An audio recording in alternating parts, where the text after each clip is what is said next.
हेची दान देगा देवा तुझा विसर न भावा गुण गाईन आवडी आवाज वाढवा हेची माझी सर्व जोडी न लगे मुक्ती धन संपदा संत संग देई सदा तुका म्हणे गर्भवासी सुखे घालावे आम्हासी गुण गाईन आवडी हेची माझी सर्व जोडी पांडुरंगा करू प्रथम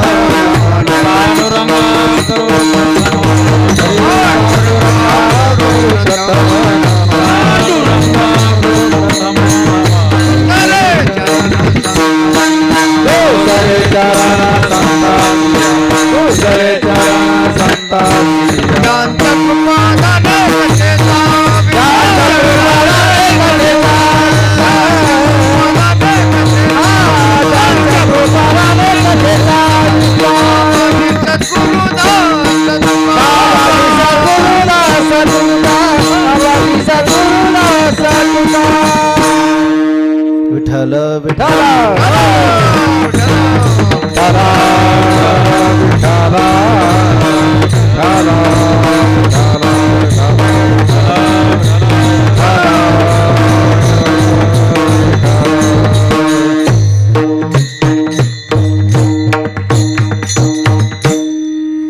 हेची दान देगा देवा तुझा विसर न भावा गुण गाईन आवडी हेची माझी सर्व जोडी. प्रस्तुत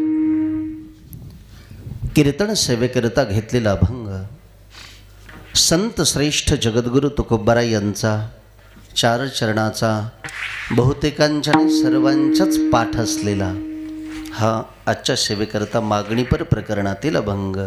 विठ्ठल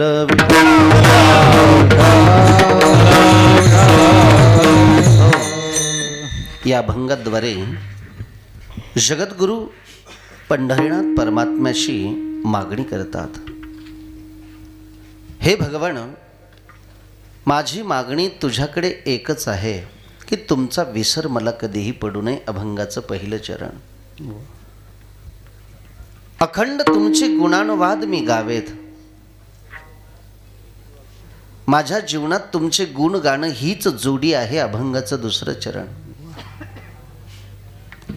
तुम्ही मला याच्या व्यतिरिक्त मुक्ती जरी प्रदान केली तरी मला त्याची अभिलाषा नाहीये. धनाची नाही आणि मुक्तीची नाही. अभंगाचं तिसरं चरण. मग पाहिजे तरी काय? संत संग पाहिजेत. याच्यासाठी मी पुन्हा जन्म घेईन, या मृत्यूलोकात गर्भाचं दुःख भोगेन, परंतु संत संग हवाय. अभंगाचं शेवटचं चरण. अभंगावर बोलण्यापूर्वी अल्पसा परिहार. पवित्र पावन पुनीत या मूर्तिनगरामध्ये गेल्या अनेक वर्षापासून या ज्ञानयज्ञामध्ये कीर्तन सेवा ग्रामस्थाच्या प्रेमास्तव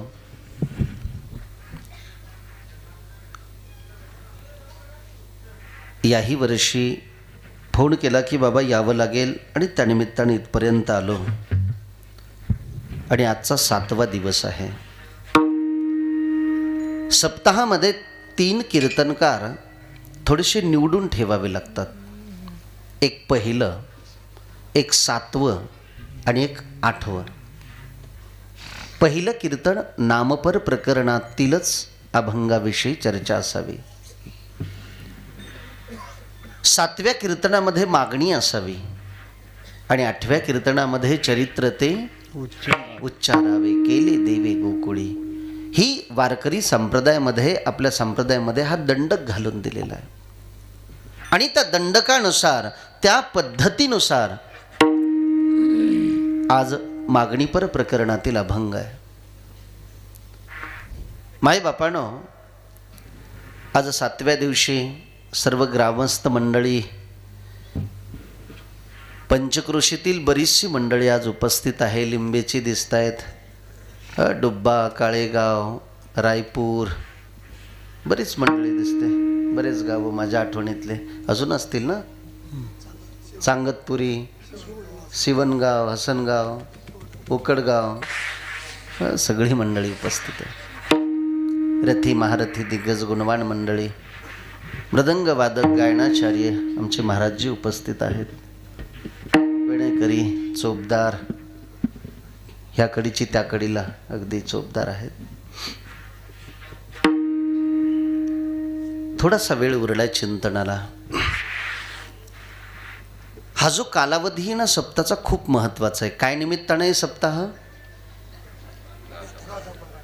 गातापारायण. निमित्त काय आहे? माघ शुद्ध दशमी, त्याच्यानंतर जया एकादशी, आजची अतिशय महत्वाची राधाकृष्ण द्वादश आणि उद्या नित्यानंद त्रयोदश. विठ्ठल विठ्ठल.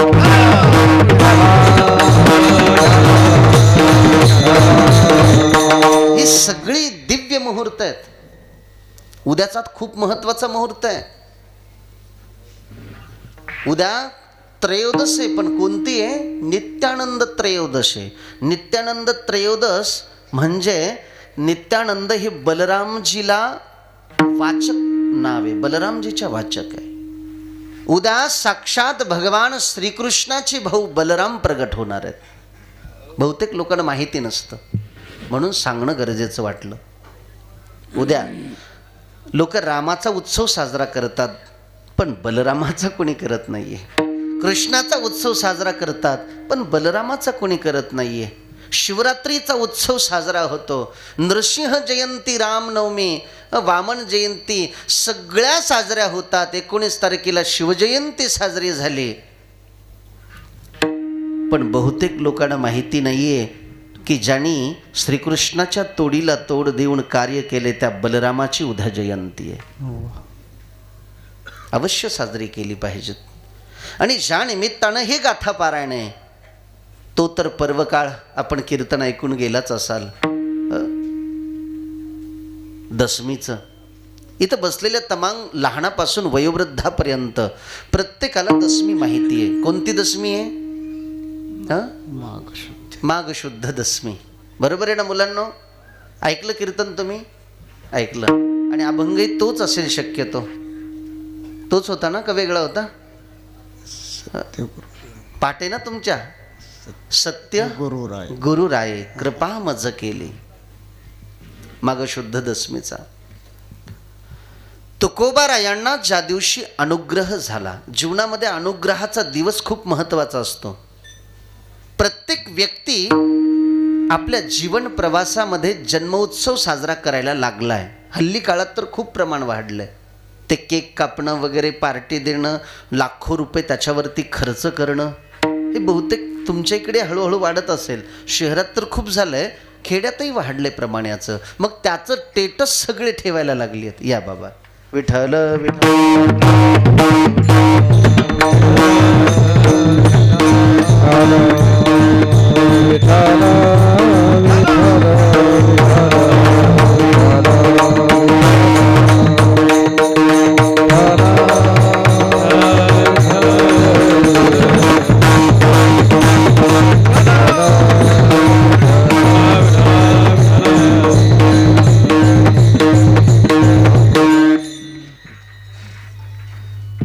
जन्मदिवसाचं एवढं प्रमाण वाढलंय, खूपच वाढलंय. अनेक लोक म्हणतात महाराज वाढदिवसाच्या कीर्तनाला या, दशक्रिया विधीच्या कीर्तनाला या, जन्मदिवसाच्या कीर्तनाला या, गर्भधान संस्कार झालेत त्याच्या कीर्तनाला या. आता कीर्तन वाढली, बरं चाललंय. जन्म उत्सव साजरा करावा का न करावा हा मोठा प्रश्न आहे. प्रतिवर्षिक जन्म उत्सव साजरा करतायत माणसं, प्रतिवर्षिक. असं त्याचं काही कार्य नाहीये की त्याचा उत्सव साजरा होईल, असं त्याचं कर्तृत्व नाहीये की त्याच्या जीवनात उत्सव साजरा होईल. असं कर्तृत्व करा, आपण आपला उत्सव नाही, आपण गेल्यावर उत्सव झाला पाहिजेत. विठ्ठल विठ्ठल.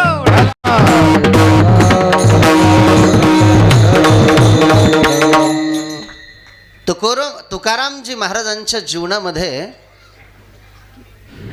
तो उत्सव आहे. महाराजांच्या जीवनात तो उत्सव आहे. महाराजांना दशमीच्या दिवशी गुरुची कृपा झाली.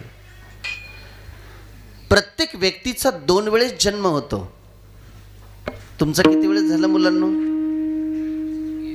एकदा आईच्या कुशीतून आणि एकदा गुरुच्या कुशीतून.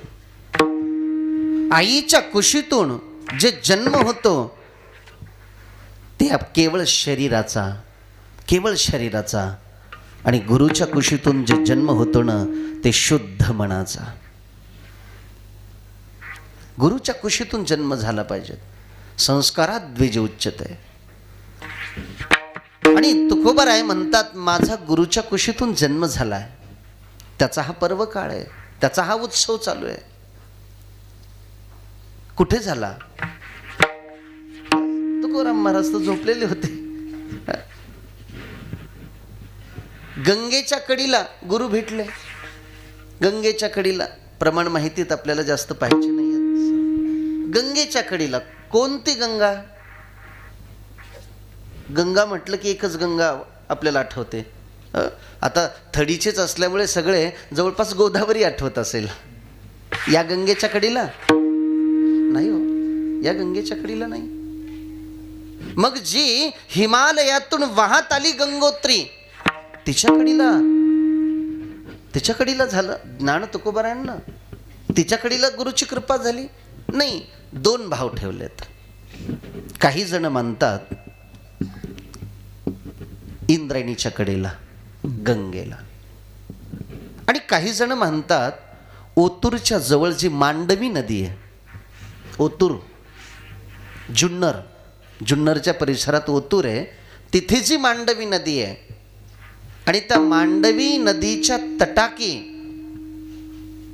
ते ठिकाण म्हणतात. तुकोबाराय ओतूरला गेलेत. तो जाणूतेल्याच आहे ना, जाणूतेल्याकडे थांबले होते तुकोबाराय. जाणूतेली आणि तिथे विश्राम करत असताना तिथे तुकोबारायांना स्वप्न पडलंय. असंही काही महापुरुषांचं मत आहे, माझं नाही. त्या ओतूरला जाणूतेल्याच्या घरी तुकोबाराय गेले, हा पुरावा सापडलेला आहे. आणि त्यांच्या घरी विराजमान झाल्याच्या नंतर मग तुकोबाराय विश्राम करत होते. त्या विश्रांतीच्या कालावधीमध्ये स्वप्न पडलं. स्वप्न कोण्या वेळेत पडलं यालाही महत्त्व आहे. तुम्हाला स्वप्न पडत असतील ना? खरे मुलांना पडतात स्वप्न? बाळांनो काय पडतात?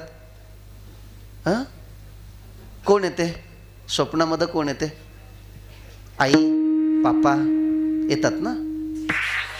आपल्याला स्वप्न पडत असेल सगळ्यांना. म्हातारे जरी झाले तरी स्वप्न पडतंच. काय पडतं? कधी कधी विसरून जातात माणसं. कुठं पडतं हे सगळं? कुठं? गोदडीत पडतं. झोपीमध्ये पडतं. झोपीमध्ये पण कुठे पडतं? डोक्यात पडतं का गुडघ्यात पडतं?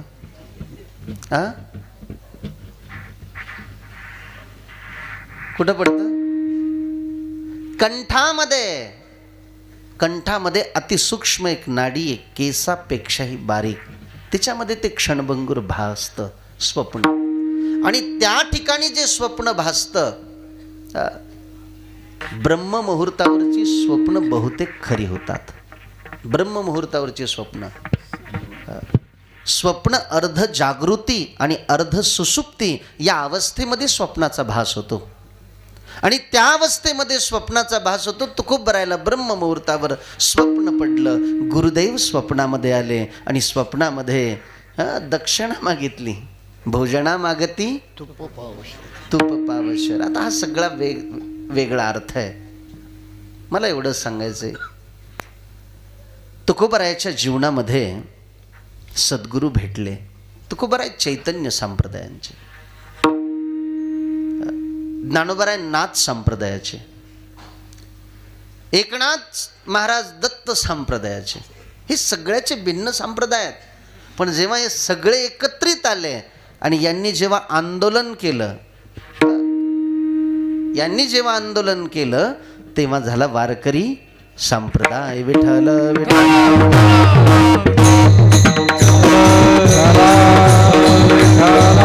सकळाशी येथे आहे अधिकार. कोणी या, खटनट यावे शुद्ध होऊन या जावे. यारे यारे लागो दोरा, यारे याची भरत्या नारी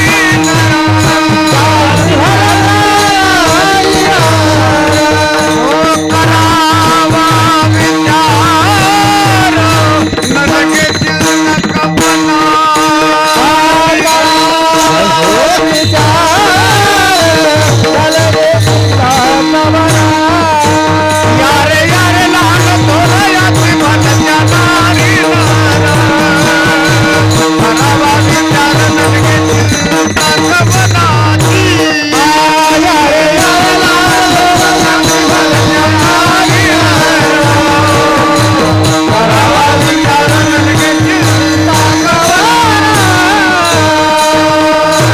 सर्वांना सामावून घेणारा पंथ म्हणजे वारकऱ्याचा वैष्णव संप्रदाय. वैष्णव संप्रदायामध्ये बऱ्याच शाखा आहेत. विष्णू स्वामी असतील, निंबार्काचार्य असतील, वल्लभाचार्य असतील, मध्वाचार्य, भिन्न भिन्न शाखा प्रशाखा, प्रत्येकाचे नियम वेगळे, प्रत्येकाची जीवनशैली वेगळी. मला तो भाव मांडायचा नाही आहे. तो खूप बरं आहे वर थोडंसं बोलायचं. ज्या तुकोबरायचा आज अभंग घेतला, ज्यांनी मागणी केली म्हणजे ते भिकारी आहेत असं समजू नका. ते साधारण व्यक्तिमत्व असं समजू नका. त्यांच्याबद्दल काय सांगावं. तुका भासला मानवी वेशधारी, परी लीला विग्रही निर्विकारी, स्वयं श्रीहरी व्यापकू सर्व जीवा, तुका तोचितो हा परब्रह्म ठेवा, जया पूजिले आदरे पांडुरंगे, विमानस्थ केले प्रयाण प्रसंगे, तनु मानवी दिव्य न त्यागितीय दिव्य लोकाशी नेली. हा तुकोबरायांचा अधिकार आहे. तुकोबराय भंडारा, भामचंद्रा आणि भोराड्या डोंगरावरती साधना करायची. भंडाऱ्यावर गेले असाल, बाकीच्या जाऊ की न जाऊ, गेलेत ना बरेच. मातानं कोण कोण गेलं भंडारा डोंगर, कोणी कोणी पाहिला? 1 2 वरती हात करायला लाजू नका. खूप मातांनी पाहिला भंडारा डोंगर. त्याला का भंडारा म्हणतात माहिती? भंडाऱ्याला भंडाराच का म्हणायचं कधी कल्पना केली? करायला पाहिजे की नाही थोडंसं. भंडारा डोंगराला भंडारा डोंगर का म्हणतात? भामचंद्र का म्हणतात? भोराडा का म्हणतात? कल्पना करा, चिकित्सा करा. त्याच्या पाठीमागं छोट्या छोट्या वेगवेगळ्या कहाण्यात. एक सांगतो, 2-4 आहेत, एकच सांगतो. या डोंगरावर माझे तुकोबराय साधना करायचे. अखंड भगवत चिंतनामध्ये डुबलेले, भगवत नामसंकीर्तनामध्ये डुबलेले तुकोबराय.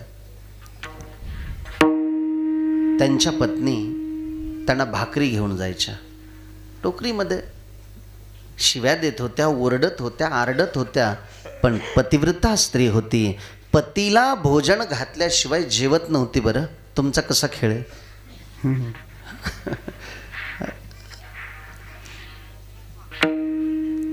कसं आहे घरचं? हां, असं आहे का? हळू न म्हणा बरं, नाही घर गेल्यावर अवघड होईल.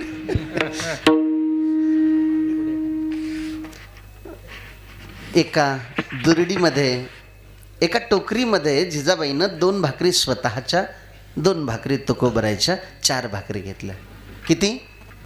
4 भाकरी घेतल्या, टोपल्यात टाकल्या, टोकरी डोक्यावर घेतली आणि निघाल्या. आता त्यांना कोण्या डोंगरावर जात होते हेही माहिती होतं. तुम्ही अनेक वेळेस ऐकलं, कान लावून पाहायच्या. ज्या रस्त्यानं आवाज आला विठ्ठल विठ्ठल, रस्त्यानं जायच्या. गेल्या. आणि गेल्याच्या नंतर योगायोगानं आज तुकोबरायांना भेटायला शिवछत्रपती महाराज आले, राजे आले. राजे केव्हाही एकटे नाहीत राहत, त्यांच्यासोबत काही मावळे असायचे. छत्रपतीच्या सोबत मावळे असायचे, कावळे नाही बरं, मावळे असायचे. आणि मावळे तुकोबरायला सगळे प्रणाम करतात. तेवढ्यात जिजामाता आल्या. आवले, अगं बरं झाली आली, आपल्याकडे अतिथी आलेत, आता या सगळ्यांना भोजन घाल बरं. तिनं तर डोक्याला छानलं, बाई या माणसाला कायच करा.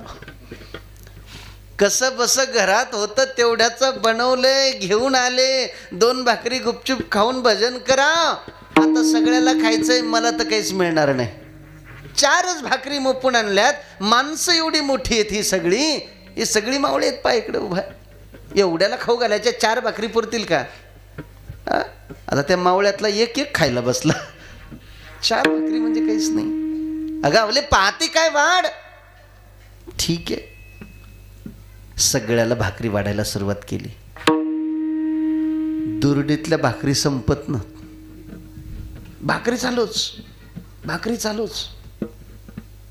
सगळ्याची पोट भरून जेवण झाली. शेवटी हिच्या 2 शिल्लकच. तिला वाटलं आपल्याला राहिलं का नाही, दुर्डीत पाहिलं. साधारण शक्ती आहे. 4 भाकरीमध्ये छत्रपती शिवाजी महाराजांनी अख्खे मावळे जेवून निघले. एवढा मोठा भंडारा तुकोबरायच्या या साधनेच्या शक्तीनं झाला, म्हणून त्याचं नाव पडलं भंडारा. विठ्ठल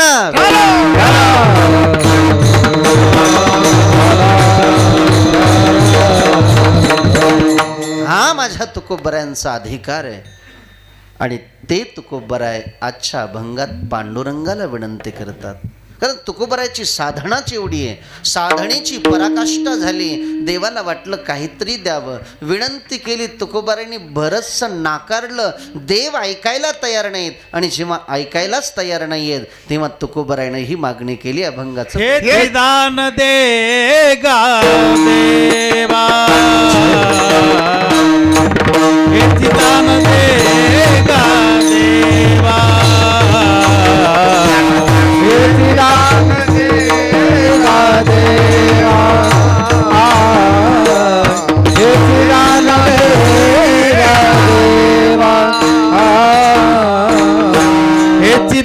दे गा देवा, हे दान दे गा देवा, हे दान दे गा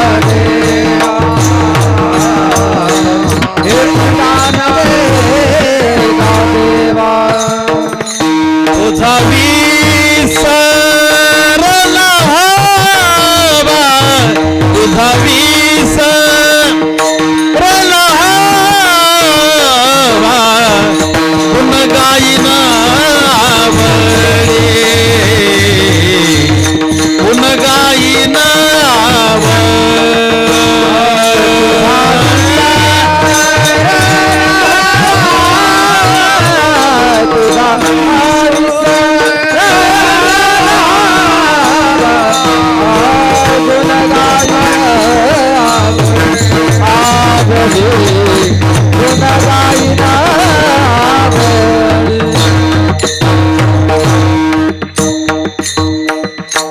तुकोबराय पंढरीनाथाला विनंती करतात, पांडुरंगा तुम्ही एवढी इच्छा बाळगताय तर मला बाकी काही नको, मला काही लागत नाहीये तुमच्याकडनं. फक्त एक हवंय मला, तुमची विस्मृती कधी होऊ नये. हे नाथ मैं आपको भूलू नहीं. पूज्य डोंगरोजी बाबाचं वाक्य. हे नाथ मैं आपको भूलू नहीं. रोज प्रभूला विनंती केली पाहिजेत, प्रभू मी सर्वांना विसरलो तरी चालल, पण मी कधी तुम्हाला विसरू नये. देवा मी तुमच्याकडे मागतो, आणि मागण्याच्या योग्यतेचे आणि मागणी पूर्ण करण्याच्या योग्यतेचे भगवानच आहेत. अन्य कोणी पूर्णही करणार नाही. माणसं संकोच करतात. एखाद्याला मागितलं तर काय संकोच करतील, देण्यामध्ये संकोच आहे. जीवाकडे जीवाने मागायचं नसतं. जीवाला मागायचं असेल तर जीवाने देवाकडे किंवा संताकडे मागायचं असतं. आजपर्यंत देवाकडे मागणारे बरेच आहेत, आणि देवाने बऱ्याच लोकांना दिलंय. अशी उदाहरण आहे. देवाने कोणाकोणाला दिलंय? देवानं कोणाला दूध दिलंय, कोणाला सोन्याचं गाव दिलंय. देवाने अनेकाला दिलंय. पण कधी कधी देवालाही मागण्याची वेळ येते. असेही काही दातृत्ववान आहेत. देवता ज्यांच्या पुढे हात पसरवतात, नवे नवे देवही हात पसरवतात. 1-2 उदाहरणाची नावं सांगतो.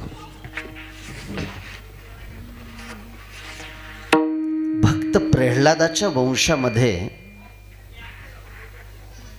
2 लोक झालेत.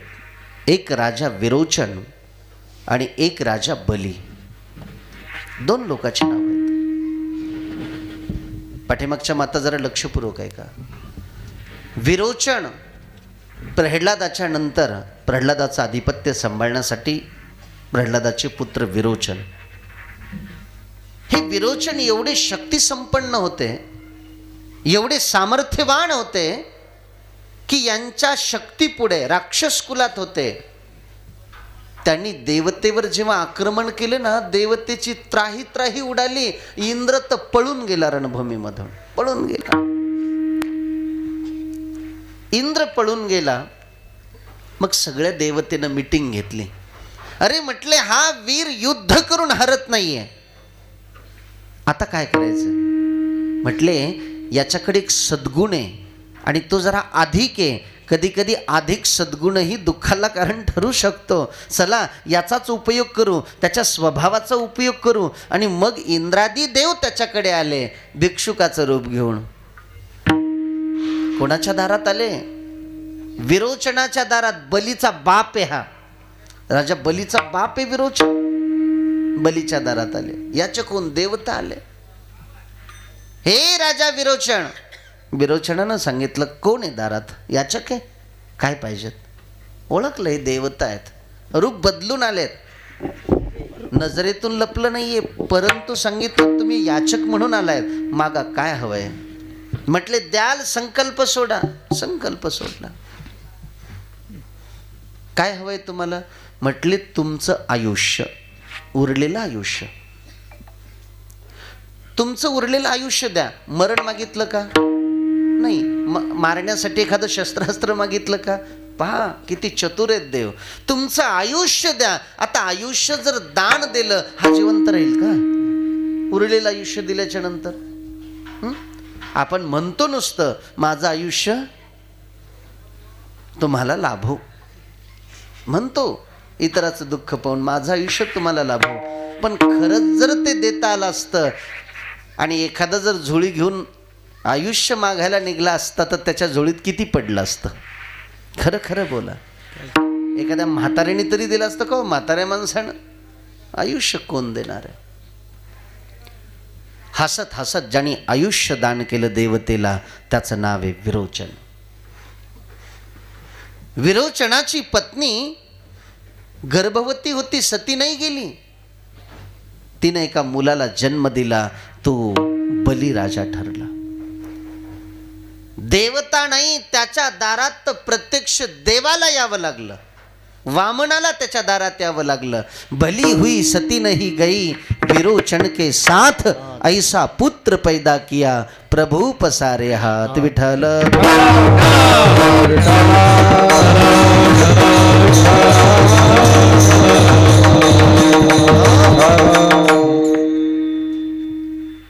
हे राक्षसाचं सांगतो दातृत्वानात. हे दुसरा राक्षस आहे बली.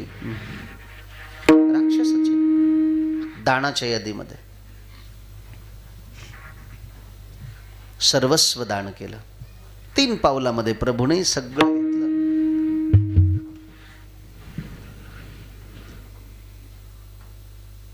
तिसरं नाव दानाच्या यादीत येतं, पण खूप मोठं आहे बरं, त्याला कधीच विसरू नका. त्याचं नाव आहे कर्ण. कर्ण. कर्णामध्ये 2ही अंश आहेत, देवतेचाही अंश आहे आणि दानवाचाही अंश आहे. सहस्त्र कवची दैत्याचा अवतार आहे कर्ण. इकडे सूर्याचा अंश कर्ण. कर्णाचं एक जीवनच वेगळं आहे. कर्ण म्हणजे कोणी साधारण समजू नका. एक दैत्य होता कर्ण मागच्या जन्मामध्ये, माहिती आहे तुम्हाला? कर्ण देखील दैत्य. हे दानशूराची नावं सांगतोय मी तुम्हाला. कर्ण दैत्य होता. असा दैत्य होता, त्यांनी भगवंताची तपश्चर्या केली. देवाला सांगितलं मला मरायचं नाही. देव म्हटले मरावंच लागेल. जातस्य हि ध्रुव मृत्यूर ध्रुवम जन्म मृतस्य च उपजेते नासे. अरे जीवन मौत का खेल है पगले, जीवन मौत का खेल है पगले, काही करो ना धोना, जितनी राम ने भर दी चाबी, इतना चले खिलौना. हे खेळणं आहे. जेवढी चाबी भरली प्रभूनं, थांबणार आहे, आयुष्य संपणार आहे. त्यांनी युक्ती केली, प्रभू मी एक युक्ती करतो, तुम्ही तथास्तु म्हणता. म्हटले हो. म्हटले माझ्या अंगावर 1000 कवच द्या. हा दैत्य काय म्हणतो? 1000 कवच द्या, 1000. आणि 1000 कवच माझ्या अंगावर असं असलं पाहिजे की त्याच्यासाठी ते तोडणारा योद्धा माझ्याशी 1000 वर्षच लढला पाहिजेत. रोज युद्ध करणार, रोज युद्ध करणार. 1000 वर्ष पूर्ण जर झालं त्याचं, एक दिवस जर गैरहजेरी लागली तर पहिल्या दिवसापासून सुरुवात. असं युद्ध अखंड 1000 वर्ष झालं तर माझं फक्त एकच कवच तुटावं त्याच्या हाताने. किती? एकच कवच तुटावं. आणि तुटल्याच्या नंतर ज्याने तोडलं त्याच्या मस्तकाचे 1000 तुकडे व्हावेत. कवच किती आहेत? 1000. तोडण्याकरता युद्ध किती वर्ष करायचे? 1000. आणि तोडणाऱ्याच्या मस्तकाचे तुकडे किती होणार आहेत? 1000. पुन्हा तसा कोण जन्माला येणार? कोण 1000 वर्ष युद्ध करणार? कोण याचं दुसरं तोडणार? दुसरं तोडल्यावर तो मरून जाणार. पुन्हा तिसरा कधी येणार? पहा किमया काय बुद्धी आहे, काय कौशल्य राक्षसाचं. भगवंताकडे सगळा उपाय. आशीर्वाद दिला प्रभूनं. या दैत्याला मारण्याकरता देवानं 2 प्रकारचं रूप धारण केलं होतं. नर नारायण. कुठे आहेत नर नारायण? चारीधाम यात्रा केली, बद्री नारायणाला गेले, हिमालयावर गेले. अवश्य जा हिमालय पर्वतावर. जे स्थान नर नारायणाच्या तपश्चर्याचं आहे. हे दोघेही तपश्चर्येला बसलेले होते तिथे. दोघेही तपश्चर्येला बसले. आणि हा राक्षस होता ना सहस्त्रकवची, 1000 कवच घेऊन असा मस्त झाला. मी एका दातृत्वाचं उदाहरण सांगतो, एका दात्याचं उदाहरण सांगतो तुम्हाला. असा मदोन्मस्त झाला. जो येईल त्याला म्हणायचं ये माझ्यासोबत 2-2 हात कर. पहा जोडीदाराला जोडीदार भेटत असतो बरं टक्करचा. लय माणसानं उड्या मारायच्या नसत्यात, लय वळवळच करायची नाही, तोडीला तोड भेटतेच. नारद चालले शेंडीवाला बाबा आपला. त्याने सांगितलं ए शेंडीवाल्या ये इकडं. नारद बिचारा चल चल चल चल कापायला लागलं. इना क्वाय क्वाय क्वाय क्वाय स्वर बिघडून गेले. एक खुटी तुटली इन्याची. घाबरला बिचारा नारद. ते का हो आज माझ्याशी युद्ध कर. नारद म्हणले हे आमचं काम नाही, आमचं इकडं भजन म्हणायचं सांगा, प्रवचन कीर्तन पखवाज वाजवायला सांगा, चाली म्हणायला सांगा. तिकडं आमचं नाही चालत. आमचा पिंडच नाही आहे, तो आक्रमक पिंड नाही आहे, आमचा सात्विक पिंड आहे. पण एक काम आहे, आम्हाला त्या लोकांची लय नावं माहिती असतात जे तुमच्या तोडीला तोड आहेत. देऊ का पत्ता? हा तो म्हटला द्या पत्ता. दिला पत्ता हिमालयाचा. नरनारायण जा म्हटले त्यांच्याकडे, ते बरोबर तुमची खबर घेतील. आता हा शक्तीच्या मदातच होता. गेला हिमालय पर्वतावर. कौन है नर, कौन है नारायण, सामने आ जाओ, आज तुम्हारी मौत तुम्हें बुला रही है. नारायण भगवंताने डोळे उघडले. तपश्चर्या करत होते. अरे बाबा तपश्चर्या करू दे, आम्हाला का विघ्न करतोय? युद्ध कर. तथास्तु. लागले युद्ध करायला. किती दिवस युद्ध केलं? 1000 वर्ष नारायण भगवंताने युद्ध केलं. युद्ध केल्याच्या नंतर त्याचं एक कवच तुटलं. लक्षपूर्वक आहे का? एक कवच तुटलं. कवच तुटलं की नारायण भगवंताच्या डोक्याचे किती तुकडे झाले? 1000. नारायण भगवान मृत अवस्थेत पडले. नर भगवान उभा राहिले. अरे माझ्या भावाची दुरावस्था या राक्षसानं केली. आजपर्यंत मी जे 1000 वर्षे एका जागेवर बसून तप केलं त्या सर्व तपाचं पुण्य माझ्या भावाला समर्पित करतो. भाऊ जिवंत हो. जिवंत झाले नारायण भगवान. नारायण भगवान जसे जिवंत झाले, गप दिशी डोळे बंद करून तपाला बसले. आणि लहाना भाऊ युद्धाला उभा राहिला. नर भगवान युद्धाला. नर भगवंतानं त्याच्यासोबत 1000 वर्ष युद्ध केलं. त्याचं दुसरं कवच तोडलं. पण वचनानुसार याचेही तुकडे झाले मस्तकाचे. मग नारायण भगवंताने 1000 वर्षाच्या तपाचं पुण्य त्याला दिलं, त्याला जिवंत केलं, त्याला तपाला बसवलं. आता 3ऱ्या युद्धाला नारायण भगवान. आता हे कौरक झालं 999 कवच तोडेपर्यंत झालं. किती तुटले कवच? एक एक करून करून 999. शिल्लक किती राहिलं? याने विचार केला, अरे या दोघांनी ठकून माझे सगळे कवच तोडले आणि एकमेकाला जिते करू राहिले, हे जरा वेगळेच दिसते. आता यांनी जर 999 तोडले तर एक तोडायला काय अवघड आहे का? भागो, मृत्यू आहे आपला, भागो. पळाला.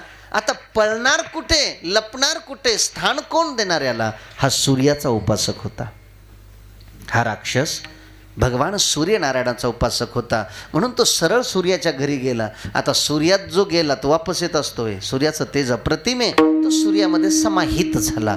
आता सूर्यनारायणामध्ये समाहित झाल्यामुळे नरनारायण भगवान स्थिर झाले, सूर्यही स्थिर झाले. बराच काल हे सगळं शांत झालं. पण द्वापार युगाच्या शेवटी कुंतीनं जेव्हा सूर्याचा मंत्र म्हटला आणि सूर्याने जेव्हा कुंतीच्या पोटात तेज प्रस्थापित केलं, त्या तेजात हे राक्षस घुसलं. कोण? सहस्त्र कवची. एक कवच होतं त्याच्या अंगावर अगोदरच. आणि त्यांनी कुंतीच्या पहिल्या मुलाच्या रूपानं जन्म घेतला. आता सगळ्यांना नाव माहिती आहे. काय नाव आहे मुलाचं? कर्ण. कुंतीचा पहिला मुलगा आहे कर्ण. तो राक्षस आहे, म्हणून जन्मताच त्याच्या अंगावर काय होतं? कवच कुंडल होते. हे मागचेच आहेत त्याच्याकडे, चिंता करू नका. आणि बदललं काहीच नाही बरं. दैत्य तोच आहे, फक्त रूप बदललं. कोणाच्या रूपानं आला? कर्णाच्या. युद्ध करायला कोण होते? नर नारायण. जोडी तीच आहे. नारायण झाले कृष्ण आणि नर झाला अर्जुन. बदललं का काही? काहीच बदललं नाही. पण एक गोष्ट बदलली आहे. आता 1000 वर्ष युद्धाला नाही येत. कर्णासोबत युद्धाला 1000 वर्ष नाही येत पहिलं. पण युगामुळे, युग बदलल्यामुळे शापातही परिवर्तन झालं. एक. दुसरा मुद्दा, मारल्याच्या नंतर डोक्याचे तुकडे होणार आहेत. म्हणून भगवान परमात्म्याने इंद्राला सांगितलं, तुझ्या अंशापासून जो अर्जुन झाला त्याच्या 1000 तुकडे करायचे का? नाही. मग जा म्हटले, तेवढा कवच मागून घे. इंद्रानं भिकाऱ्याचं रूप घेतलं आणि कर्णाकडे आला. याचकाचं रूप घेतलं. हे कर्ण दादा, दान पाहिजेत. काय पाहिजेत महाराज? काही नाही, तुझ्या अंगावरचे कवच कुंडल दे. त्याला माहिती आहे हे दिलं तर माझा मृत्यू निश्चित आहे. आता केवळ राक्षसाचा गुण नाही त्याच्यात, सूर्याचाही अधिक गुण आहे आणि दातृत्व आहे. आणि म्हणून त्यांनी हसत हसत देऊन टाकले. बरं, त्याला हेही माहिती आहे की समोर मागणारा याचक नाहीये, छलिया इंद्र आहे. पण मागायला आलाय. त्याच्या वडिलांना सूर्यनारायणानं त्याला अगोदर सांगितलंय, पण तरी देखील त्यांनी कवच कुंडल देऊन टाकले. महाराज देऊन टाकले. घेऊन जा, घेऊन जा, घेऊन जा. इंद्र भगवान प्रसन्न झाले. म्हटले, माग काहीतरी एक वचन. ते म्हटले, याची मी रक्षा याच्यासाठी केली, मला एकदा तरी अर्जुनाला मारायचं. एक असं अस्त्र द्या की ते त्याला मारेल, त्याचा तोड नाहीये. इंद्रानं देऊन टाकलं. परंतु तुम्हाला माहिती आहे भगवान कृष्णानं त्याच्यावर कोणतं अस्त्र सोडलं? घटोत्कच. त्याला नाविलाजानं त्याच्यावर ते अस्त्र सोडावं लागलं. माझा विषय सांगण्याचा एवढा आहे की दातृत्वामध्ये कर्ण आहे, तोही राक्षस आहे. बली आहे, तोही राक्षस आहे. विरोचन आहे, तोही राक्षस आहे. राक्षस जर एवढे दान करतात तर माणसानं सप्त्यात पट्टी द्यायला काय लाजावं? ते म्हणते 8 दिवसानं, ये 2 दिवसानं. यंदा काय भाव आहे का कापसाला? सोयाबीन चिकलं नाही.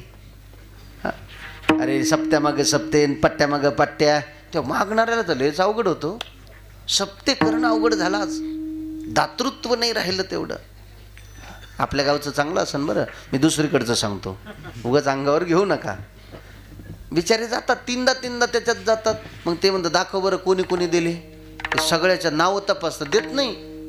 नाव तपासते, यांनी इतके दिले, त्यांनी तितके दिले. मग वही बंद करून देतं. ते म्हणते तुमचं देऊ ना, अजून काल्याला बाकी आहे ना, अजून बाकी आहे, देऊ. मग शेवटच्या दिवशी घ्या आपली 151. हां, आणि वरून हिशोबाच्या दिवशी चांगले महाराज लावत नाहीत तुम्ही. हां, हिशोबाच्या दिवशी पट्टीचा हिशोब नाही. असं बऱ्याच ठिकाणी मिळतं बरं ऐकायला. सप्ताहामध्ये धार्मिक कार्यामध्ये आपण सहयोग पहिल्या दिवसाच्या अगोदर केलं पाहिजेत. मातानो, कधी सप्ताह सुरू होण्याच्या अगोदर कमिटीवाला आपल्याकडे नाही, आपण त्याच्याकडे गेलं पाहिजेत. हे घ्या आमची सेवा. आणि सांगत फिरलं नाही पाहिजेत आपण किती दिलं, काय दिलं. ह्या हातानं दिलेलं ह्या हाताला देखील कळू नये. दान करत असताना असं दान करावं, असं दातृत्व असावं. आणि आपण जर असं दान नाही दिलं ना, तर ते कोण्या मार्गानं जातं. त्याला मार्ग मिळत असतात, अनेक मार्गानं ते निघून जातं. धन आहे, लक्ष्मी ती अस्थिर आहे. एक श्लोक आहे, पैसा कसा खर्च केला पाहिजे. जसं तुम्ही अभंग ऐकलाय, कसा जमवला पाहिजे. जोडून या धन, उत्तम व्यवहारे जोडून या धन. आहे की नाही? इतकंच पाहू, वेच नंतर पाहू. उत्तम व्यवहाराने धन जोडायचं, पण धनाचं काय करायचं.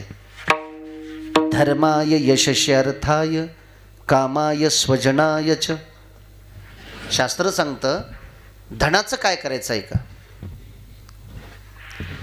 धनाचे 5 विभाग करायचे. जे वर्षाला कमवतो ना त्याचे किती विभाग करायचे. ए मुलांना झोपू नका, माझ्याकडे पहा. किती भाग करायचे. हां, 5. तुम्ही जर 1,00,000 रुपये वर्षाला कमवत असाल तर किती करायचे.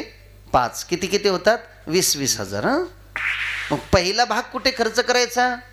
पुरुष मंडळी, पहिला भाग धर्म कार्यात खर्च करा.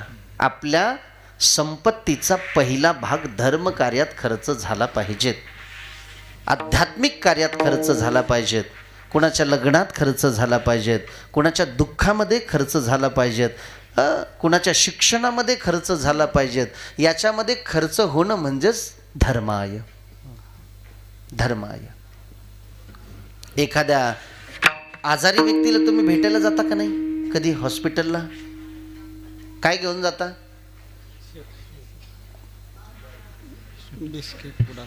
हो, माणूस पाहून नेते तो शेप बी. उगा आमच्यासारखा असेल आजारी तर शेप येते, नाही तर बिस्किटचा पुडा. ते 2.5 रुपयावाला छोटासा, 4च बिस्किट आहेत त्याच्यात. छोटासा बिस्किटचा पुडा. अशा ठमकत जात्या बाया तर बाई. हां, एक विनंती माझी, हॉस्पिटलला जा, भेटायला जा, पण काही घेऊन जाऊ नका.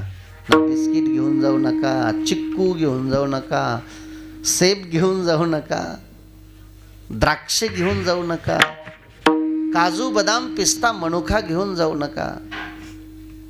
नारळाचं पाणी तर नेऊच नका. ते काहीच खात नाही हो, माझ्या दुसऱ्याचीच असती. ते नुसतं पाहत असं कडू तोंड पडलं. बाकी म्हणते आम्ही आहे ना.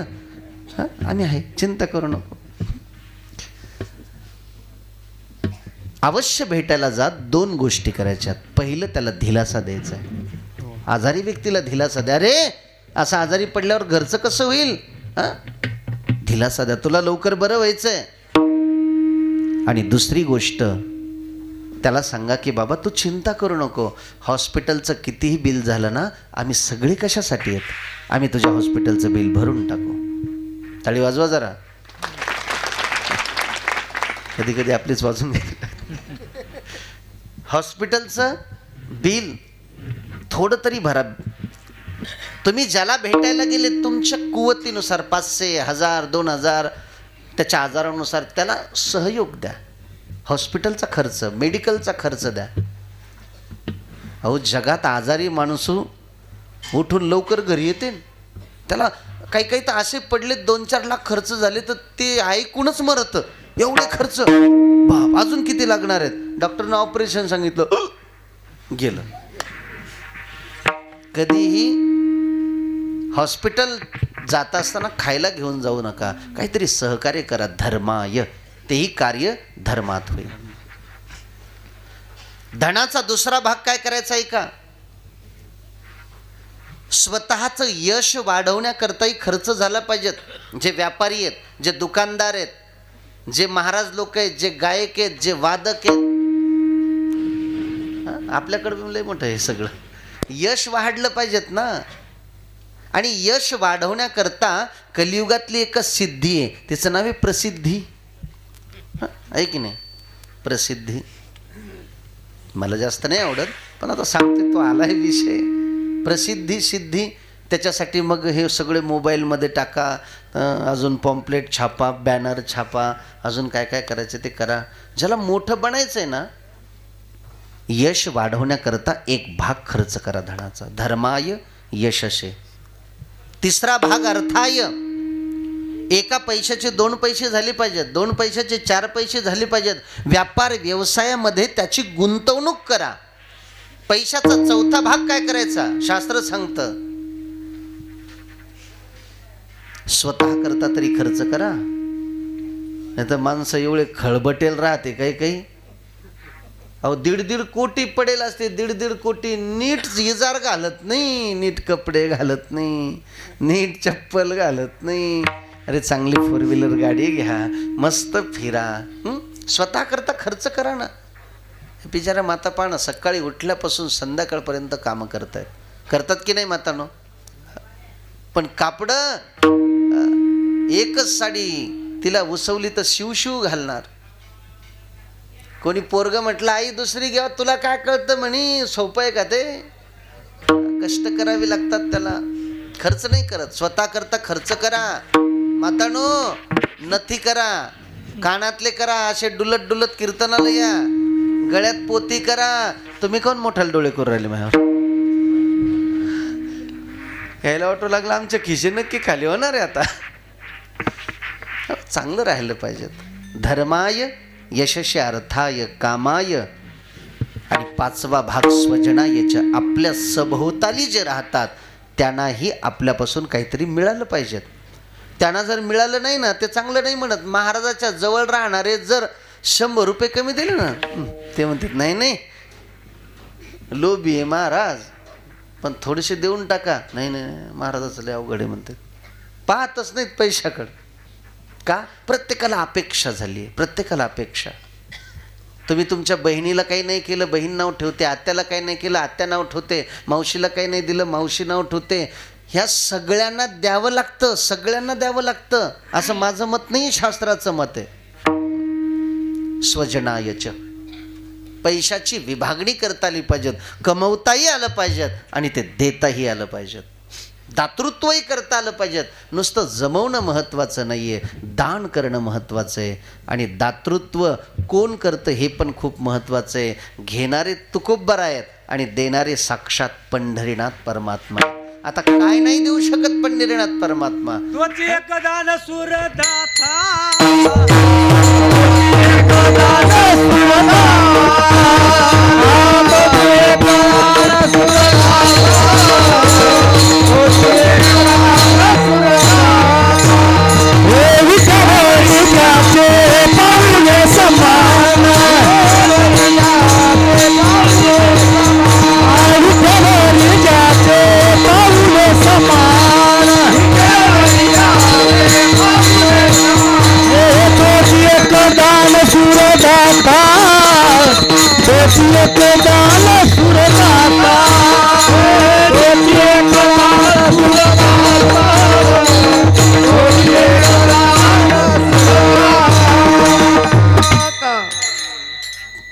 तो मोठा दाता आहे. तो बरं आहे, त्याच्याकडे इतर काही मागत नाहीयेत. आणि देवाकडे इतर काही मागितलं नाही पाहिजे. देवाचं काहीच मागितलं नाही पाहिजे, देवच मागितलं पाहिजे. देवाकडे गेल्यावर देवच मागितलं पाहिजे. देवाचं काय मागायचं. तो बरं आहे म्हटले, देवा आमच्या जीवनात तुमचा विसर न व्हावा, तुमचा विसर नाही झाला पाहिजेत. कारण ही इंद्रिय अखंड विषयाचं चिंतन करतात. परंतु या इंद्रियाच्या माध्यमातून का होईना प्रभू त्या विषयाच्या रूपानं, प्रापंचिक विषय नाही, आमचा विषय तुम्ही असावा. विषय येतो त्यांचा, विषय नारायण झाला की इंद्रिय नारायणाकडे येतात, आणि विषय विषय असेल तर इंद्रिय विषयाकडे येतात. डोळे रूपाकडे सहज जातात. तुम्ही नाही म्हटलं तरी चित्रविचित्र रूप डोळे फिरतच असतात आपले, पण त्या डोळ्याला जर पांडुरंगाचं रूप दाखवलं तर ते अन्य कुणाकडे जातच नाही. डोळे तुम्ही घ्या रे सुख पहा विठोबाचे मुख. डोळे विषय, इंद्रिय, नेत्र इंद्रिय त्याचा विषय आहे रूपाचा, पण रूप पाहिजेत असेल तर त्याचं पाहायला लावा. यथोक्तम मृगवेदादी शास्त्रम योनी कारणम प्रमाणम मत्स्य ब्रह्मणो यथावद स्वरूपादिगमे शास्त्रात दैव प्रमाणात जगतो जन्मादि कारणम मूर्तम चैव अमूर्त च. ऋग्वेदातली पंक्ती आहे. ऋग्वेदामध्ये असं वर्णन केलं की तो निर्गुण आहे, तो सगुण आहे. पाहायचं जर रूप असेल तर त्याचंच पाहायचं आहे. विचार जरी करायचा तर त्याच्याच रूपाचा करायचा, सच्चिदानंदाचाच करायचा, अन्य रूपाचा विचारही करायचा नाही. हे चिंतन, एक एक विषय, एक एक इंद्रिय त्याची जुळवणूक करून घ्यायची.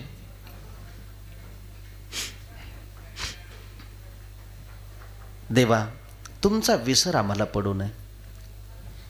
प्रापंचिक जीवनामध्ये माणसं विसरतात, कधी कधी एकमेकालाही विसरतात. हां, थोडा विसर पडला, फोन नाही झाला, थोडा विसरच पडला. का ओळखलं का? ते लक्षात आहे, पण ते लक्षात आहे, पण ते कुठले आहेत? काळे गाल होते का त्याला? हां, पावर ओळखलं का नाही? ओळखलं. आता कितकं वर्ष झाले काळे गावला कथा होऊन आपले होते, तुम्ही ओळखलं. विसरतात माणसं. हाय ओळख आपली? नाही, पहा विसरले. विसरतात माणसं, माणसाला विसरतात काय, माणसं देवाला विसरतात. देवाला विसरतात. विसरली तया थोड झाली आम्ही, तया थोड झाली आम्ही, कामी चौऱ्यासीच्या,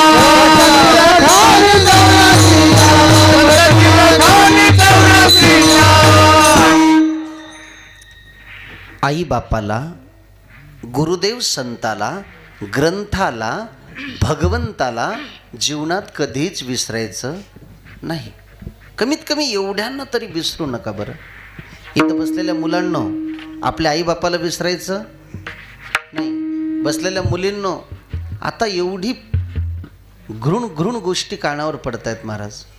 आत्ता काल परवाची घटना आहे. आज सकाळी येताना मी एका ठिकाणी भेटून आलो. तो व्यक्ती माझ्या गळ्यात पडून हंबरडा फोडून रडत होता, हंबरडा फोडून. त्याचं सांत्वन करण्याकरता गेलो होतो आम्ही. त्याची मुलगी पळून गेली. दुःख मुलगी पळून गेली म्हणून नाहीये, कोण्या जातीसोबत गेली म्हणून नाहीये. त्याने सांगितलं, आम्हाला तिनं एवढं फसवलं, ती कशी गेली हे आम्हाला कळालं नाही. आम्ही पोलीस स्टेशनला रिपोर्ट दिला की मुलगी हरवली आहे म्हणून. ती दुसऱ्या पोलीस स्टेशनमध्ये हजर झाली. आम्हाला बोलवलं, आम्ही गेलो. तिच्या पाया पडलो. बाप काय म्हणला, मुलीच्या पाया पडलो की बाई असं करू नको, घरी चाल. ती मुलगी ओळखायला तयार नाही. कोण आहे म्हणे तू काय केलं माझ्यासाठी? ज्या बापानं तळहाताच्या फोडासारखं ज्या लेकराला सांभाळलं, वाढवलंय, ती मुलगी 4 दिवसात फोनवर कोणाला तरी बोलून जन्मदात्या 20-22 वर्ष सांभाळणाऱ्या बापाला सहज विसरून जाते. ती काय देवाचं स्मरण करणार? इथं बसलेल्या तमाम लेकरांना माझी विनंती आहे, असं कृत्य कधी करू नका. इथं बसलेल्या तमाम मुलींनाही माझी विनंती आहे, तुम्ही बहिणीसारख्या आहेत, असं कृत्य कधी करू नका की आपल्या आईला, आपल्या बापाला आपल्यामुळे खाली मान घालण्याची वेळ येईल. असं कृत्य कधीच करू नका. खूप विश्वास आहे तुमच्यावर. तुमच्यावर विश्वास आहे म्हणून तुमच्याकडे मोबाईल दिलाय. आणि आज सगळ्यात जास्त वाटोळं झाला असेल आणि केलं असेल ते एवढ्याच गोष्टीमुळं. हे दाखवण्यासाठी मग अशीपासून मी काढून ठेवले खिशातून, म्हणलं वेळेत पुन्हा निघणार नाही. एवढीच एक गोष्ट आहे, बर्बाद केलंय हो यांनी, बर्बाद केलंय. मी केंद्र सरकारला एक पत्र लिहिलंय आत्ता, पोचतं का न पोचतं कोणाष्टाव, पण लिहिलंय, पाठवतंय. त्याच्यात एक विनंती केली आहे सरकारला की मोबाईल हा प्रत्येकाकडे असावा, प्रत्येकाकडे. या छोट्या छोट्या मुलाकडेही मोबाईल पाहिजेत ना मुलांना, तुम्हाला गेम खेळायला. हां, पप्पा मम्मी सोडतच नाही ते. मी रिक्वेस्ट केली, मोबाईल अवश्य असावा प्रत्येकाकडे, म्हाताऱ्यातल्या म्हाताऱ्याकडे. फक्त कमीत कमी 1 महिना. पुढचं आहे का माझं, त्याच्यात काय लिहिलंय पत्रामध्ये, कमीत कमी 1 महिना त्याच्यावरची कोणत्याही ॲपवरून केलेली मॅसेज आणि कॉल रेकॉर्डिंग ही कमीत कमी 1 महिना डिलीट न होण्याचा ऑप्शन टाका. कळलं का नाही तुम्हाला अजून काही? काहीच अवघड नाही आहे, फक्त त्याच्यावरची चॅटिंग डिलीट नाही झाली पाहिजेत 1 महिना, जास्त नाही. आणि कॉल ज्याला केला त्याची रेकॉर्डिंग डिलीट नाही झाली पाहिजेत. जे नालायक लेकर आहेत का ते पप्पाकडे ते, पप्पा मोबाईल नको राहू द्या, अभ्यास करायचा आहे मला. आणि प्रत्येक बापानं, ज्याने तुमच्या मुलामुलींना फोन घेऊन दिलेत ना तुम्ही, प्रत्येक बापानं आणि आईनं तो मोबाईल चेक केला पाहिजेत, पाहिला पाहिजेत. महिन्यातून अचानक 2 दिवस स्वतःकडे घेऊन ठेवायचा. अचानक विश्वास ठेवू नका लेकरावर, किती चांगले असू द्या. नाव नाही ठेवत तुमच्या लेकराला, पण परिस्थिती मोठी बिकट आहे. तुमचं लेकरू चांगलं आहे पण त्याला बिघडवणारं चांगलं नाही राहिलंय, त्याला बिघडवणारं चांगलं नाही राहिलंय. म्हणून 2 दिवस का होईना तो मोबाईल जप्त करा, तुमच्या जवळ ठेवा. चुकून कोणाचा मॅसेज आला मग चेक करा, हा नंबर कोणाचा आहे, त्याचा तपास काढा. बाबा का केला, काय कारण आहे तुझं माझ्या लेकराला मॅसेज करण्याचं, कॉल करण्याचं? तर तुमची मुलं तुमची सुरक्षित राहतील. सद्यस्थितीमध्ये भयावह परिस्थिती निर्माण झाली, भयावह परिस्थिती आहे ही. जेव्हा आणि कित्येक खेड्यातही सुरू आहे, ती त्याची पोरगी पळून गेली, याचं पोरगं पळून गेलं, त्यांनी त्याच्या जातीसोबत केलं, यांनी याच्या जातीसोबत केलं. त्याला गावात नाक नाही राहिलं, कोणी फाशी घेऊन मरतं, कोणी औषध पिऊन मरतं, कोणी पागल झालेत. हे 2-4 प्रकरण आलेत एवढ्यात माझ्याकडे, 2-4 प्रकरणं. लग्नाच्या बायानं पळून जावं, लग्न झाल्यावर 2-2 लेकरं सोडून. किती मोठी कठीण परिस्थिती निर्माण झाली आणि ती सगळी या फोनमुळे निर्माण झाली. कीर्तन ऐकून, असे सप्ताह करून जर असे कार्य आपण करत असेल तर हे सगळं ऐकून आणि करून उपयोग होत नसतो. मातानो, हात जोडून विनंती, लेकरांना संस्कार द्या, त्यांना सांभाळा, पण त्यांच्यावर लक्ष ठेवा, विशेष लक्ष ठेवा. आपलं पोरग कीर्तनात आल्यावर खरंच झोपलंय का बसलंय का मंडपाच्या कडीकडीनंच पळतय, लक्ष ठेवलं पाहिजे की नाही? लक्ष ठेवा. सद्यस्थितीत हे बिघडवण्याचं यंत्र आहे, याच्यापासून खूप जपा. याचा वापर तुम्ही खूप कमी करा, खूप कमी करा. हल्ली काळात असं झालंय, माय बापाला मुलाला वेळच द्यायला नाही राहिला. ते सतत त्यांच्याच कामात आहेत. उठलं की शेत, उठलं की काम, उठलं की शेत. काय करतात लेकराच्याकडे पाहायलाच तयार नाही येत मायबाप. आणि मग घटना झाल्यावर मग म्हणतात आम्ही एवढं देवाचं केलं, आम्ही काय पाप केलं? पाप नाही केलं तो लक्ष नाही दिलं, पाप कशाचं केलं? लक्ष द्यावं लागतं त्याला. जीवनामध्ये लेकरं मायबापाला विसरतात. चला संस्कार दिले, त्याचं लग्नही करून दिलं तरी तुम्हाला वाटतं ते तुम्हाला विचारणार आहेत, तरी विचारणार नाही. ती महामाया घरात आल्याच्या नंतर तुम्हा सांगते, तरी ते तुम्हाला विसरणार आहेत. पण आई बापाला विसरू नका, गुरुजन साधू संताला विसरू नका, ग्रंथाला विसरू नका. आणि आपल्या भगवंताला कधीच विसरू नका. सतत देवाची स्मृती ठेवा की देवा मी तुझा दास आहे, देवा मी तुझा सेवक आहे, माझ्या वाट्याला कोणती ना कोणती सेवा आली पाहिजेत. सेवेसाठी एवढं धडपडत राहा, एवढं तळमळत राहा. आज कोणती ना कोणती सेवा वाट्याला आलीच पाहिजेत. आज कोणती ना कोणती सप्ताहामध्ये सेवा आली पाहिजेत, मंदिरातली सेवा आली पाहिजेत, साधू संताची सेवा आली पाहिजेत, आदरणीय सज्जन व्यक्तीची सेवा आली पाहिजेत, वयोवृद्धाची कोणतीही सेवा असो, भगवत दृष्टीनं करत राहा. सेवा ती सेवा असते महाराज. सेवा भगवंताच्या जवळ जाण्याचं महाद्वार आहे. येथ सेवा हा दारवंत. हे प्रभू आम्हाला तुमचा विसर पडू नये. अरे ऐसा बना दे प्रभू जीवन मेरा,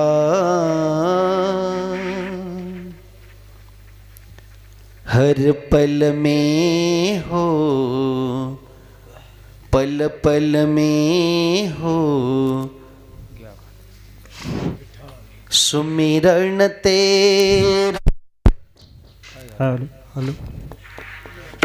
ऐसा बना दे प्रभु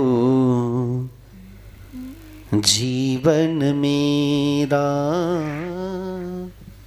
एक क्षणही विसरू नये, एक क्षणही देवाला. मंदिरात गेल्याच्या नंतर देवाकडे कधी पाहतो का आपण? मी पहिल्याच एवढ्याच पदावर बोलून कीर्तन संपवणार आहे. मंदिरावर गेल्यावर कधी देवाकडे पाहतो का? कधी देवाला बोलतो का? सांगा बघू. कधीच नाही. नुसते हात जोडले की पळाले. त्यांच्याशी बोला. देव बोलतो, बोलणारा लागतो. माणसं बोलायलाच तयार नाही आहेत. साधू संताच्या जवळ बसतात तो, पण बोलत नाही आहेत जे बोलायचं ते. तुकोबराय आजही बोलतात गाथ्याच्या रूपानं, ज्ञानोबराय आजही बोलतात अमृतानुभव चांगदेव 65 ज्ञानेश्वरीच्या रूपानं, हरिपाठाच्या रूपानं. आपण बोलतो कधी त्यांच्याशी? ज्याच्या हरिपाठ पाटेत ते थोडंसं ज्ञानोबरायला हरिपाठाच्या रूपातून बोलतात. ज्यांना अमृतानुभव चांगदेव 65 आहे ते ज्ञानोबरायला चांगदेव 65 अमृतानुभवच्या माध्यमातून बोलतातच. ज्यांना ज्ञानेश्वरी सारखा ग्रंथ पाठे त्यांचा सरळ संवाद कुणाशी आहे? ज्ञानोबरायाशी आहे. हा, मग कमीत कमी त्यांच्याशी तरी संवाद केला पाहिजे. ज्यांना गाथा पाठे त्यांचा संवाद प्रत्यक्ष तुकोबरायाशी आहे. महाराज विराजमान आहे तिथं. सरळ संवाद तुकोबरायाशी. तुकोबराय बोलतात, प्रत्येक कडव्यातून प्रत्येक अभंगातून बोलतात. फक्त घेणारा पाहिजे. ते नुसतं पाठ केलेलं नाहीये, पाठ केलेलं नाहीये. जेव्हा खरोखर तुम्ही भावनात्मक दृष्टीनं पाहशाल ना, तर ते अभंग, त्या ओव्या तुमच्याशी बोलायला लागतील.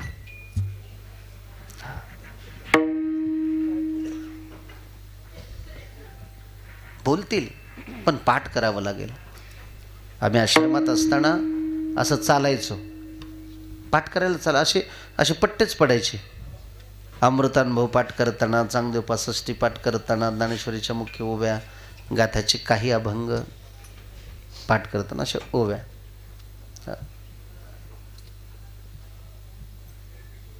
आणि मग तेव्हा त्याची जेव्हा साधना होते, पाठ करून ते नाही होत, पण जेव्हा गुरुकृपा होते, जेव्हा ग्रंथ कृपा होते, जेव्हा त्याची साधना होते शब्दाची, मग ते बोलायला लागतात आपल्याशी. आणि मग जो आनंद मिळतो ना, तो आनंद मला शब्दात नाही सांगता येत. तो शब्दात मांडण्यासारखाही नाहीये. बोलणं शिका देवाशी. मंदिरात गेल्याच्या नंतर त्याच्याकडे पाहायला शिका. हिम्मत करा त्याच्याकडे पाहायची. माणसाकडे जोरात पाहतात ना, पण देवाकडे पाहण्याची हिंमत नाही. तिथं गेल्या गेल्या तर डोळे मिटित. हे आपली काही नाही. आपण लय रंगलेली माणसं आहेत. हिंमतच नाही देवा तुझ्याकडे पाहायची. करता की नाही डोळे बंद? खरं खरं सांगा मातांनो. देवाला हात जोडले की डोळे बंद होतात की नाही? ऑटोमॅटिक होतात. पाहण्याची हिंमत नाहीये. आता पाहण्यासाठी तर मूर्त रूपात आपण बसवले त्यांना.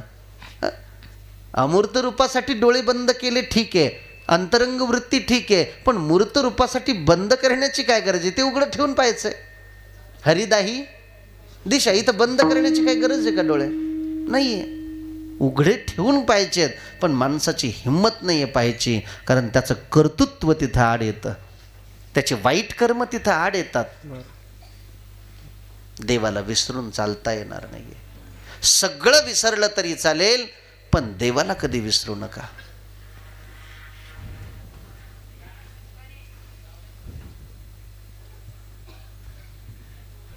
ध्रुवजी भगवान कृष्णाला बोलतात तेव्हा म्हणतात की रस की धार बहे तन मन में, विकोद्या अनुपम प्रेम जगे जीवन में, हो तेरी ही याद ना विसरे एक पल, एक पल तेरी ही याद ना विसरे एक पल, मुझे ऐसा मस्त बनाना हे सवरिया ऐसी ताण सुना. प्रभू तुमचा विसर होऊ नये. ह्या सगळ्याचं महापुरुषाचं मत आहे प्रभूकडे एकच, की प्रभू तुमचा विसर नाही व्हायला पाहिजेत. आणि देवाचा विसर होऊ नये याच्यासाठी काय करतो आपण देवाचं? सांगा बरं, देवाचं काय करतो? सकाळी किती वाजता उठतो? देवासाठी जर उठायचं असेल तर ब्रह्ममुहूर्तावर उठावं लागेल, त्याच्यासाठी काकड आरती करावी लागेल, त्याच्यामध्ये रूपाची अभंग येतं, देवाच्या रूपाचं वर्णन करणारी ती गावी लागेल, त्याच्यासाठी उठून स्नान संध्यावंदन करून थोडीशी पूजा अर्चा सेवा वंदना करावी लागेल. कमीत कमी 2 तास तरी नामचिंतन करावं लागेल. किती तास? 2 तास त्याचं नाव घ्यावं लागेल. कमीत कमी रोजचा संकल्प असावा 2 तास नाम जपाचा. जास्त नका करू, पण कमीत कमी 2 तास. त्याच्यापेक्षा अधिक किती करू शकतात? आमचा परमार्थ या खुर्चीवर बसलोय, व्यासपीठावर उभा आहेत तोपर्यंतच आहे. आमचं तुमच्यापर्यंत का पोहोचत नाहीये? एवढं सांगून समाजामध्ये का बदल होत नाहीये? त्याचं कारण आमच्या सांगण्यापुरतं आहे, आचारापुरतं नाही आहे. म्हणून ऐकायचं कुणाचं माहिती आहे? जे 2 तास चांगले सांगतात त्यांचं कधीच नाही ऐकायचं. जे त्याच्या व्यतिरिक्त 22 तास देवाचं भजन करतात त्यांचंच ऐकायचं. 22 तास. कधीही आजकाल कीर्तनकार पाहायचं ते यूट्यूबहून सुरू झालंय.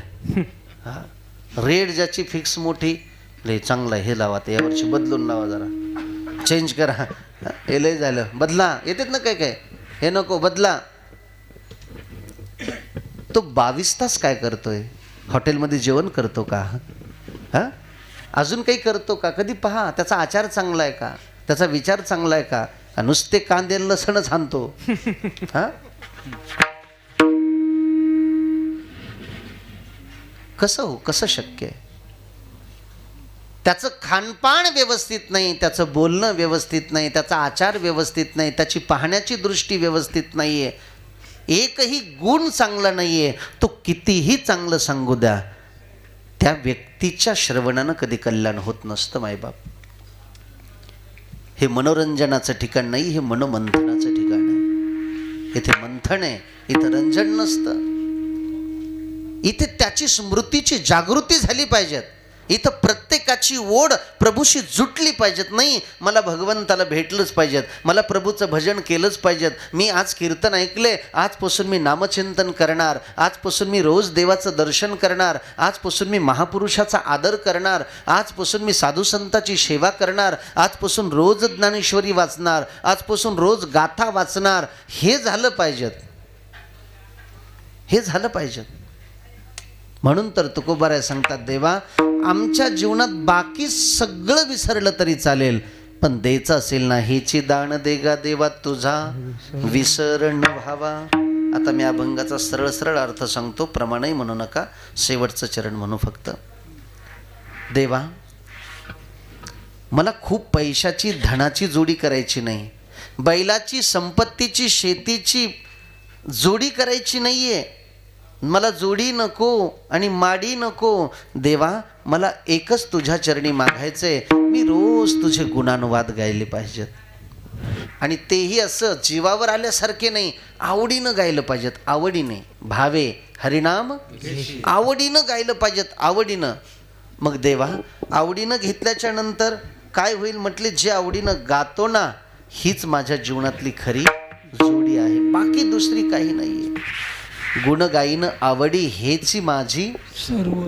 याच्या व्यतिरिक्त तुम्ही मला धन देत असाल तर नको, मुक्ती देत असाल तरी नको. न लगे मुक्ती धन संपदा, फक्त कायद्या संत संग देई सदा. अखंड संत संग द्या. तुम्हाला वाटत असन हा 42च वर्ष जगणार आहे आणि आता मरणार आहे, आता हा काय संताची संगती करणार, काय सेवा करणार. याच्यासाठी जर मला जन्म घ्यावा लागला, गर्भ यातना सहन कराव्या लागल्या ना तरी चालेल. कमन गर्भवासी, कमन गर्भवासी, तू कमन गर्भवासी, तू कमन गर्भवासी, तू कमन गर्भवासी,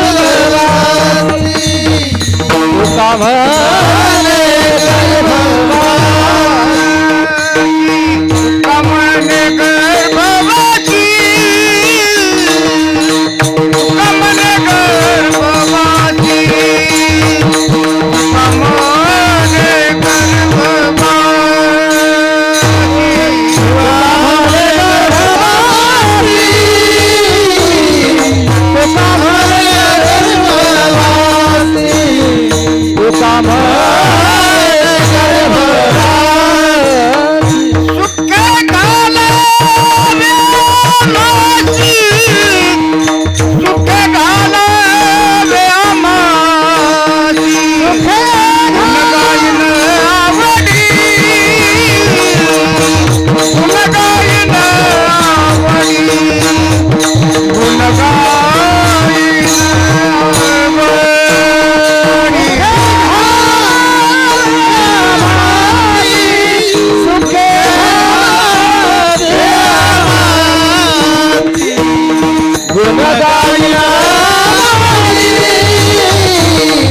तुका म्हणे गर्भवासी सुखे घालावे आम्हासी. सुखानं गर्भवासाचं जरी दुःख दिलं तरी आम्ही ते सहज. गर्भवासासारखं दुःख नाहीये, पण तुकोबारा सांगता संत सेवेकरता आणि तुमच्या स्मृती करता हे सहज आम्ही स्वीकारू भगवंता. फक्त एवढंच दे, कुठेही असलो तरी तुझा विसर न व्हावा. कोण्याही योनीत असो, कोण्याही जन्मात असो, फक्त तुमचा विसर आम्हाला होऊ नये.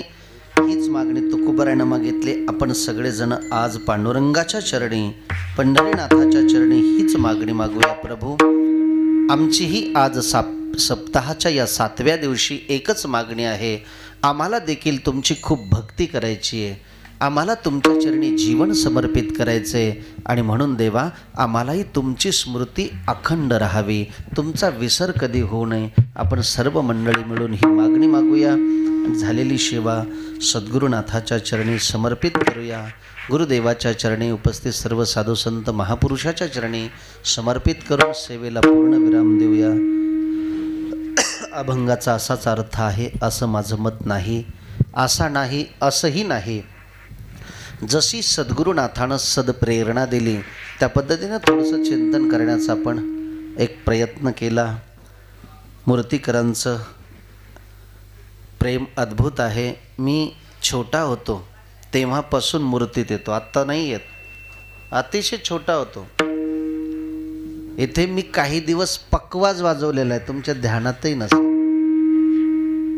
नामदेव शास्त्री महाराजांचं काल्याचं कीर्तन असायचं पहा, खूप वर्ष झाले. मला वाटतं ते खूप वर्ष झाले, त्याला बरीच वर्ष झाली. महाराज तेव्हा नेमकेच गेलते ना.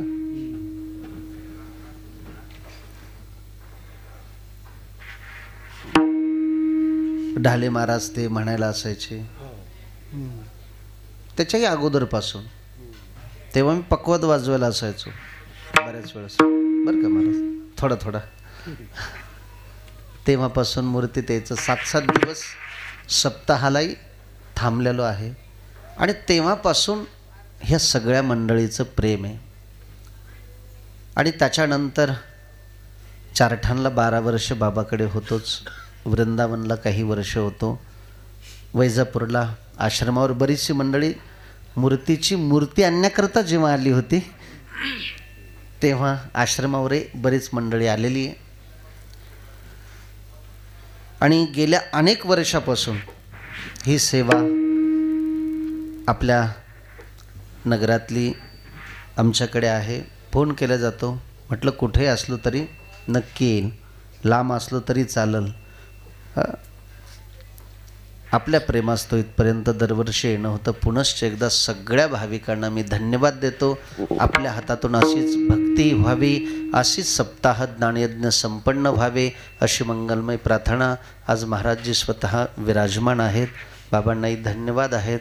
एकूणही आमचे महाराज उपस्थित आहेत. छोटंसं त्यांनी भीमसिंग बाबावर एक छोटंसं पुस्तक लिहिलं आहे, ओवीबद्ध लिहिलं आहे, ओवीबद्ध केलं आहे. महंत भीमसिंग बाबाच्या जीवनचरित्रावर थोडंसं एक पुष्प लिहिलं आहे. हे सर्वांनी हा प्रसाद जाताना घेऊन जायचा आहे अशी त्यांची विनंती आहे. सगळ्यांनी बाबांचं जीवनचरित्र ओवीबद्ध केलं आहे. अतिशय सुंदर, टाळी वाजवली पाहिजेत. छान कार्य आहे. आमचे स्वामीजी या ठिकाणी सेवेच्या माध्यमातून इथं आहेत, उपस्थित आहेत. आम्ही जवळचेच आहोत, तिकडचे आश्रमाचे, तेही उपस्थित आहेत. त्यांनाही धन्यवाद. सगळे चोपदार मंडळी, वेणेकरी, मृदंगाचार्य, गायक मंडळी, भजनी मंडळी, परगावची सगळी मंडळी, सगळ्यांना धन्यवाद. मंडपवाले, तिकडे रेकॉर्डिंगवाले, सगळ्यांना धन्यवाद. चाल म्हणायची? हां म्हणा. हा तुका म्हणे गरीब वासी, तुका म्हणे गरीब वासी,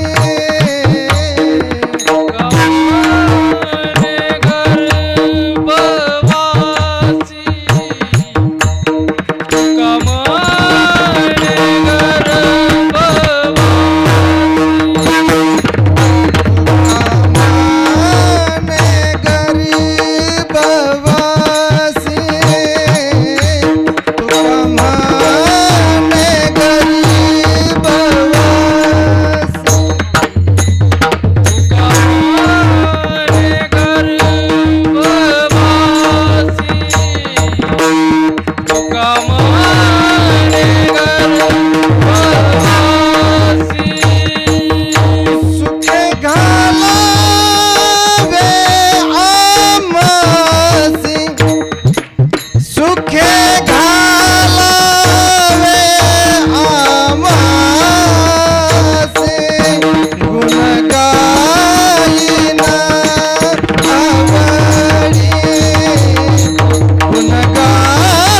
एक सूचना द्यायची आहे का? पुढच्या फेब्रुवारी 2025 मध्ये वृंदावन धाम कथेचं 12वं वर्ष म्हणजे तपपूर्ती सोहळा आहे. जवळपास आपल्या पंचक्रोशीतील जवळपासची सगळे मिळून 2000 लोक सोबत आहेत. म्हणजे एक मोठा छानसा कार्यक्रम होणार आहे तिथे. पाटोदेवन मामा सोबत आहेत, तिथूनही जवळपास 150-200 पाटोदेवनही येत आहेत. पंचक्रोशीतून बऱ्याच ठिकाणचे येत आहेत. आपल्याही गावातून काही ना काही या कार्यक्रमाला यावेत. 2025साठी वृंदावन धाम दर्शनही होईल, वास्तव्यही मिळेल आणि तिथे ब्रह्ममुहूर्तावर कथेचं श्रवणही मिळेल. ब्रह्ममुहूर्तावर कथा असते, वासही होईल. सगळ्यांना सादर आमंत्रण आहे. येणाऱ्या गुढीपाडव्यापर्यंतच नावाची नोंदणी आहे, 1 वर्ष अगोदर. पुढे नाव नोंदणी थांबणार आहे, कारण तिथे जो फोगला आश्रम करायचा आहे, एवढी लोक ठेवायला एकच आश्रम असावा आणि सगळ्यात मोठा तोच एक आहे आणि त्याची बुकिंग 1-2 वर्ष अगोदर करावी लागते. म्हणून पुढच्या फेब्रुवारीमध्ये 2025साठी ज्या कोणा भाविकांना ब्रजधाम यात्रेसाठी यायचं असेल, कथाश्रवणा करता यायचं असेल, वृंदावन धामाला तपपूर्ती सोहळ्यामध्ये सम्मिलित व्हायचं असेल, आपण अवश्य उपस्थित राहू शकता. सर्वांना सादर आमंत्रण आहे. 1-2 म्हटले, महाराज कीर्तन बसून का करता? तसं कीर्तन बसून करू नये, परंतु शारीरिक व्यथा असल्यामुळे बसावं लागलं. कोविड झाला होता तेव्हापासून थोडा त्रास होता आणि त्रास वाढत गेला. तर परिणाम असे झाले, तेव्हा जी हेवी ट्रीटमेंट केलं गेलं तर त्या ट्रीटमेंटचे स्टेरॉइड इंजेक्शनचे शरीरावर साईड इफेक्ट झाले. ते झाले 3 गोष्टीवर: रक्त, नसा आणि हाडं. 3 गोष्टीवर त्याचा परिणाम झाला. हाडावर झाल्यामुळे बॉल गेला, बॉल काही अंशात खराब झाले, चलता येत नव्हतं. दोघं धरत होते असे. आता तरी छान आहे, कवर केलं आहे. रोजच्या 25 गोळ्या खाव्या लागतात, रोजच्या 25 गोळ्या. आता 25 गोळ्या खाऊन बसलो कीर्तनाला. ते काही वावगं नाही आहे, शारीरिक आहे, होईल, राहील, जाईल. त्याच्यामुळे ब्लॉकेज, रक्त घट्ट होणे या समस्या झाल्या आणि म्हणून एक वेळेस त्याच्यामुळे मला वाटतं कीर्तनाला एक वेळेस नव्हतं आलं. मागच्या वेळेस दुसऱ्याला पाठवावं लागलं, त्यावेळेस नॉर्मल हृदयविकाराचाही त्रास झाला, तेव्हा ॲडमिटच होतो. आता थोडीशी प्रकृती ठीक झाली, म्हटलं आता टाळायचं नाही, आता नक्कीच यायचं, म्हणून इथपर्यंत येऊनही पोहोचलो. ज्यांना वृंदावनला यायचं असेल अवश्य या. महाराजांना 2 मिनटं सूचना द्यायची, महाराजही सूचना देतील.